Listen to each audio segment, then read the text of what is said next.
أعوذ بالله من الشيطان الرجيم. بسم الله الرحمن الرحيم. وقرن في بيوتكن ولا تبرجن تبرج الجاهلية الأولى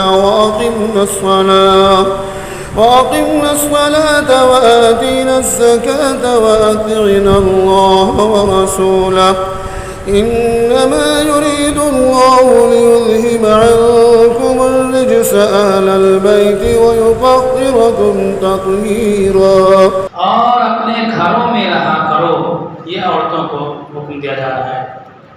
اور اپنے گھروں میں رہا کرو جیسے گزشتہ جاہلیت میں عورتیں زیب و زینت کا اظہار کیا کرتی تھیں، اس طرح زینت نہ ظاہر کیا کرو.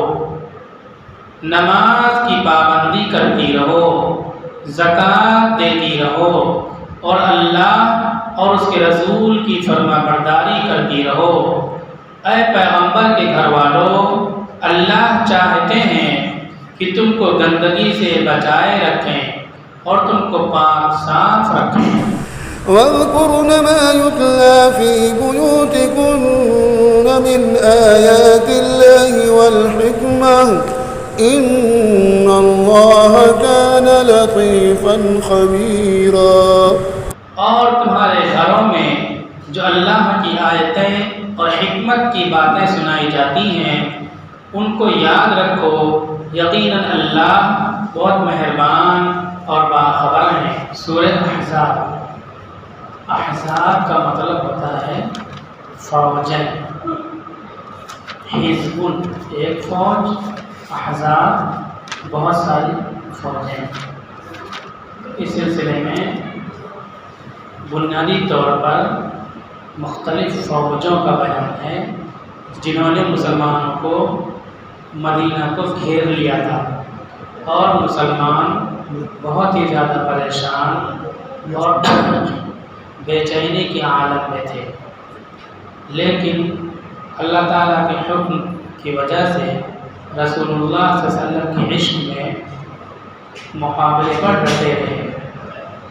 تو ان فوجوں کے انجام کا بیان ہے اور مسلمانوں کی فتوحات کا.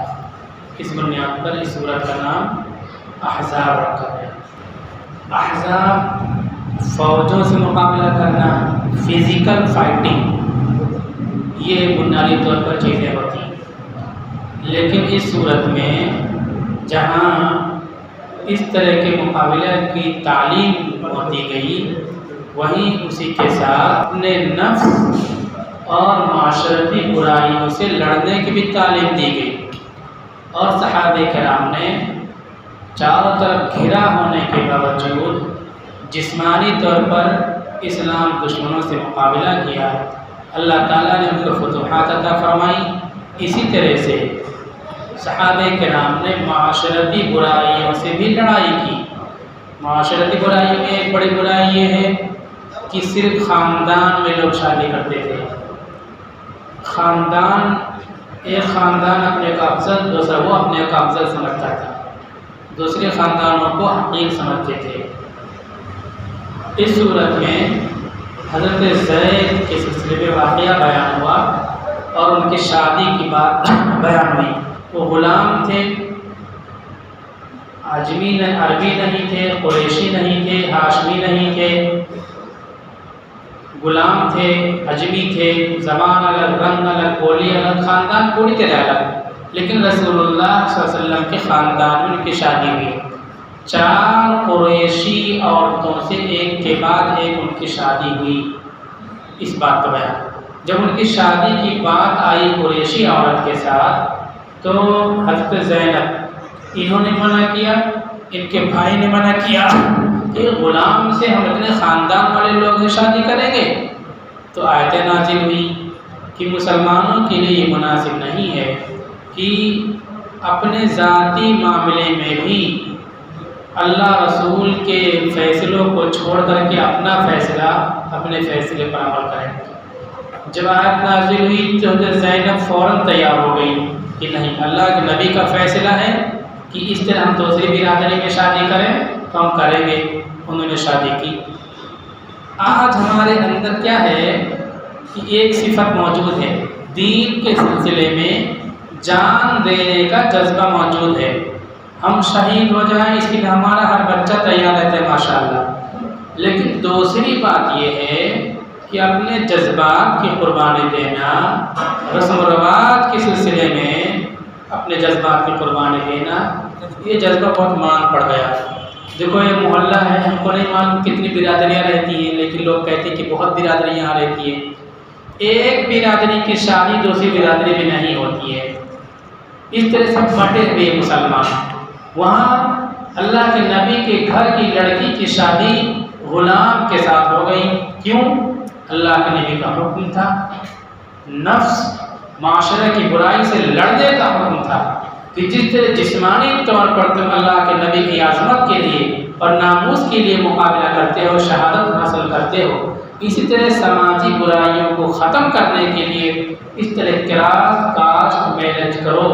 یہ بھی بہت اہم بات ہے۔ ہم پہلی چیز میں پکے ہیں ماشاءاللہ، لیکن دوسری چیز میں بہت کمزور ہیں۔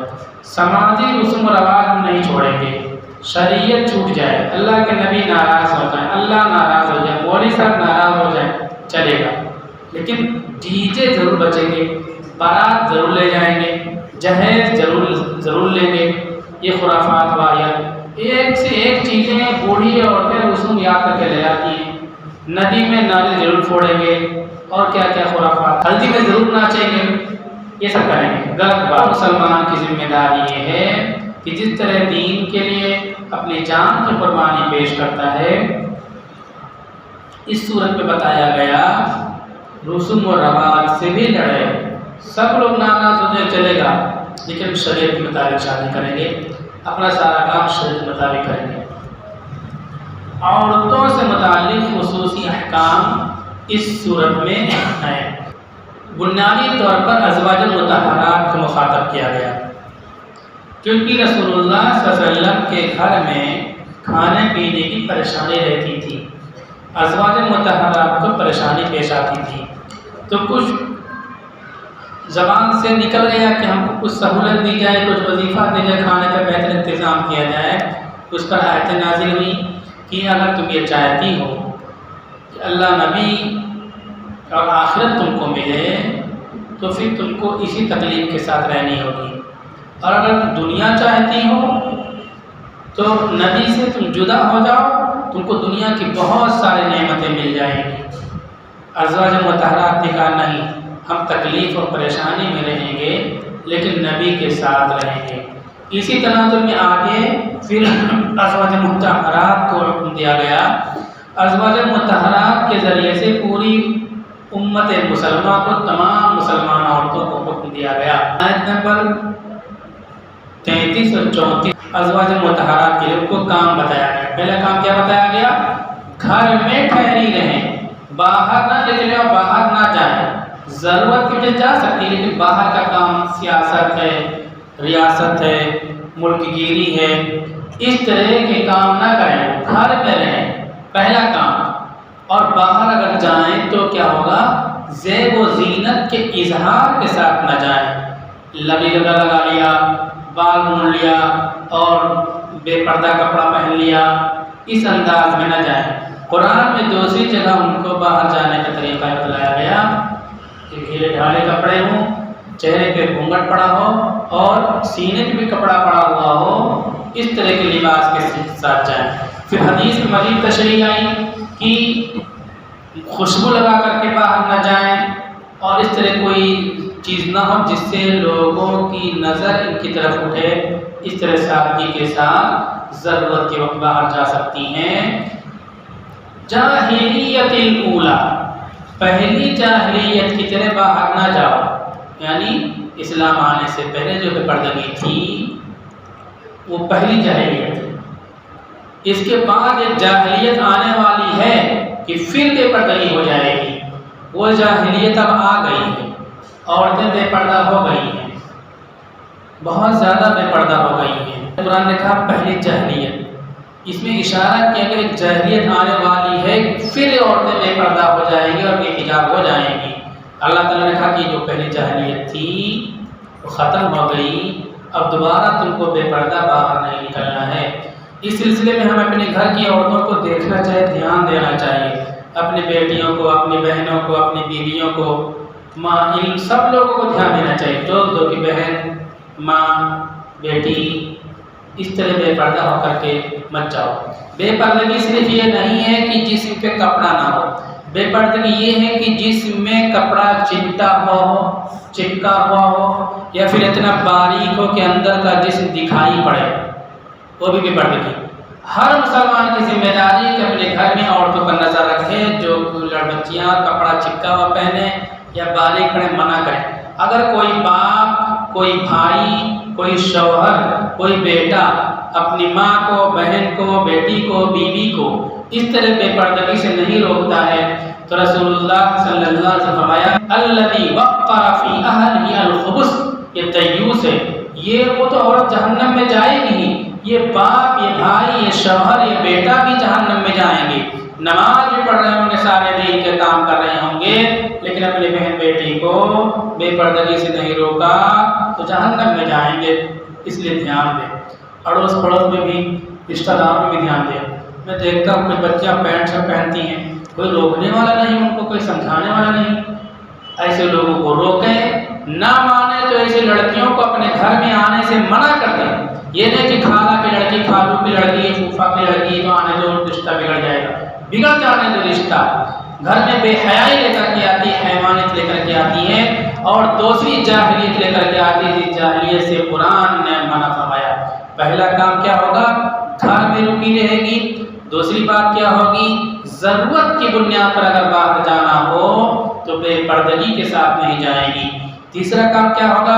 وَأَقِمْنَ الصَّلَاةَ، اور نماز قائم کرتے رہیں۔ عورتوں کو حکم دے رہے گھر میں رہ کر کے نماز قائم کرے گی۔ چوتھی چیز آتین الزکاۃ، زکوٰۃ دیا کریں۔ زیورات عورتوں کے ہاتھ میں ہوتی ہیں، مرد تو زیور پہنتے نہیں ہیں، مرد کے پاس کیش ہوتا ہے، روپیہ ہوتا ہے، تو زکوٰۃ دیا کریں۔ جو استعمالی زیورات ہوتے ہیں ان پر بھی زکوٰۃ ہے۔ وَأَطِیعُوا اللَّهَ وَرَسُولَهُ، اور اللہ اور رسول کی اطاعت کرو۔ اللہ تعالیٰ چاہتے ہیں کہ تم سے ناپاکی کو ختم کر دیں، اے نبی کے گھر والوں، اور تم کو خوب پاک کر دیں۔ اس کے بعد کیا کرو؟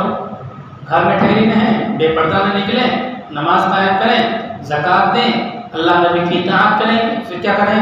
وَاذْكُرْنَ مَا يُتْلَىٰ فِي بُيُوتِكُنَّ مِنْ آيَاتِ اللَّهِ وَالْحِكْمَةِ، اور ان آیتوں کا تذکرہ کرتی رہیں، ذکر کرتی رہیں، سناتی رہیں جو تمہارے گھروں میں اللہ کی آیت اور حکمت کی بات تلاوت کی جاتی ہے۔ آیات اللہ قرآن کی آیت ہے، حکمت مطلب سنت، نبی صلی اللہ علیہ وسلم کا طریقہ۔ اتنا کام بتایا نبی کی عورتوں کو، نبی کی عورتوں کی معرفت سے پوری امت کی عورتوں کے لیے ہے۔ ہم اور آپ دیکھیں ہمارے گھر کی عورتیں کتنا کام کرتی ہیں۔ پھر دوہرا لیں، گھر میں ٹھہری رہیں، بے پردہ نہ نکلیں، نماز قائم کریں، زکوٰۃ دیتی رہیں، اللہ نبی کی اطاعت کریں، اور قرآن کی آیتوں کو سناتی رہیں اور سنت کو سناتی رہیں۔ قرآن کی آیتوں کو سنانے کا کام اور سنت کو سنانے کا کام جو گھر کی تعلیم ہے، تبلیغی جماعت کے نظام کے تحت وہی عورتیں کرتی ہیں۔ جن گھروں میں خانگی تعلیم ہے، گھر کی تعلیم ہے، وہ سمجھو قرآن کی اس آیت پر عمل ہو رہا ہے اور نبی کی عورتوں کی سنت پر عمل ہو رہا ہے۔ ہمارا دیکھیں ہمارے گھر میں ہماری عورتیں کتنا کام کرتی ہیں، اگر نہیں کرتی ہیں تو کرنا ضروری ہے۔ آیتوں میں بنیادی طور پر عورتوں کے میدان عمل کو مقرر کیا گیا کہ عورتوں کا میدان عمل گھر ہے ان کا۔ عورتیں گھر میں رہ کر کے بڑے بڑے عظیم کارنامے انجام دے سکتی ہیں۔ بڑی اور بنیادی بات یہ ہے کہ جو کام بتلائے گئے وہ سارے کام گھر میں رہ کر کریں گی تو ان کی گود میں ایسی نسلیں تیار اور جوان ہوں گی جو سماج اور معاشرے کو صحیح رخ دیں گی اور معاشرے کے فساد اور بگاڑ کو ختم کرنے کا ذریعہ بنے گی۔ رسول اللہ صلی اللہ علیہ وسلم کے لیے سب سے پہلے معاون کے طور پر اگر کوئی کھڑا ہوا مکہ میں تو وہ خاتون تھیں، خاتون خانہ حضرت خدیجہ تھیں۔ اس کے بعد دیگر ازواج مطہرات رہی ہیں۔ ہندوستان میں اس کی مثال اکبر بادشاہ کی ماں مریم مکانی ہے۔ جب تک مریم مکانی تھیں اکبر بادشاہ بہت دیندار تھا، پورے ملک میں دین کی باد بہاری چل رہی تھی۔ لیکن جب مریم مکانی کا انتقال ہو گیا، اس کے گھر میں دوسری عورتیں آئیں۔ دوسری عورتیں اگرچہ گھر میں تھیں لیکن باہر کی دنیا میں گھر میں رہ کر کے اثر انداز ہوئیں۔ تو عورتوں کا اصل میدان عمل گھر ہے، اور گھر میں رہ کر کے اپنے بیٹے، بھائی، شوہر، باپ سب کو دینی رخ، صحیح نہج اور صحیح راستہ دکھا سکتی ہیں، دکھانے کا عظیم انقلابی کام کر سکتی ہیں۔ اس لیے عورتوں کو ان کے میدان عمل گھر ہی میں رہ کر کے سارے ورک اور سارے مومنٹ انجام دینا چاہیے، یہ فطری بات ہے۔ یہ معلوم ہوا کہ عورتوں کی جدوجہد اور کوششوں کا اصل مرکز اس کا گھر ہے۔ اس کو گھر کا چراغ بننا چاہیے، نہ کہ محفل کا۔ جب عورتیں گھر سے باہر نکلیں گی اور محفل کا چراغ بنیں گی تو ذلیل و رسوا ہوں گی۔ یہ تھوڑے دن کے لیے ان کی واہ ہوتی ہے۔ جس طرح سے کتا ہڈی کھاتا ہے، گوشت جب ختم ہو جاتا ہے تو ہڈی کو چوس کے پھینک دیتا ہے۔ جب یہ محفل کا چراغ بننے والی عورتیں بوڑھی ہو جاتی ہیں، ان کے چہروں پر بڑھاپے کا بے ڈھنگا جھولا جب پڑ جاتا ہے تو ان کو کوئی پوچھنے والا نہیں۔ لیکن جو گھر کا چراغ بنتی ہیں وہ پوری زندگی چین و سکون کی زندگی گزارتی ہیں۔ اس سے سماج بھی پاکیزہ رہے گا، خود خواتین کو بھی پرسکون و محفوظ زندگی حاصل ہو سکے گی۔ آیت نمبر 33 میں اللہ فرماتے ہیں لِيُذْهِبَ عَنْكُمُ الرِّجْسَ أَهْلَ الْبَيْتِ وَيُطَهِّرَكُمْ تَطْهِيرًا، تاکہ تم سے گندگی لے جائے اور تم سب کو خوب پاک کر دے اللہ تعالیٰ۔ تو اس بات کو بھی واضح کرتی ہے آیت کہ آپ کی تمام بیویوں اور اولاد کو اللہ نے پاک و صاف بنایا ہے۔ ان پر کسی برائی کی تہمت گویا اللہ تعالیٰ کے اس ارشاد کی مخالفت ہے۔ شیعہ حضرات کہتے ہیں عائشہ رضی اللہ عائشہ چونکہ اس جنگ میں گئی تھی وہ صلح کرانے اور جنگ ہو گئی، 30,000 مسلمان قتل ہوئے جنگ جمل میں، تو شیعہ حضرات کہتے ہیں کہ حضرت عائشہ نے جنگ کرائی اور الزام تہمت لگاتے ہیں۔ یہ آیت کہتی ہے کہ عائشہ پاک ہیں، آپ کی اولاد پاک ہے، جو الزام لگائے اس کا مطلب ہے کہ اس کا اس آیت پر ایمان نہیں ہے۔ اللہ تعالیٰ نے ان کو بدکاری کی نجاست سے بچانے کی ارادہ فرمایا۔ اللہ جس چیز کا ارادہ کر لے کیا ایسا ہو سکتا ہے کہ وہ واقع نہ ہو؟ اہل علم کے نزدیک اس آیت میں اہل بیت سے مراد حضور صلی اللہ علیہ وسلم کی بیویاں بھی ہیں اور آپ کی اولاد حضرت فاطمہ، حسن، حسین، اور بیوی کا اس میں شامل ہونا بالکل واضح ہے، کیونکہ اس سے پہلے بیویوں کی ہی بات چل رہی ہے۔ 3-4 باتیں ہو گئیں، عورتیں گھر میں رہیں، بے پردہ نہ نکلیں، نماز قائم کریں، زکوٰۃ دیں، اللہ نبی کی اطاعت کریں اور قرآن کی آیتیں سناتی رہیں، سنت کی باتیں سناتی رہیں۔ قرآن کی آیتیں سیکھیں گی، سنت سیکھیں گی تو سنائیں گی۔ اس لیے تبلیغی جماعت کے نظام کے تحت ہم اپنے گھر میں گھریلو تعلیم کا انتظام کریں۔ اللہ تعالیٰ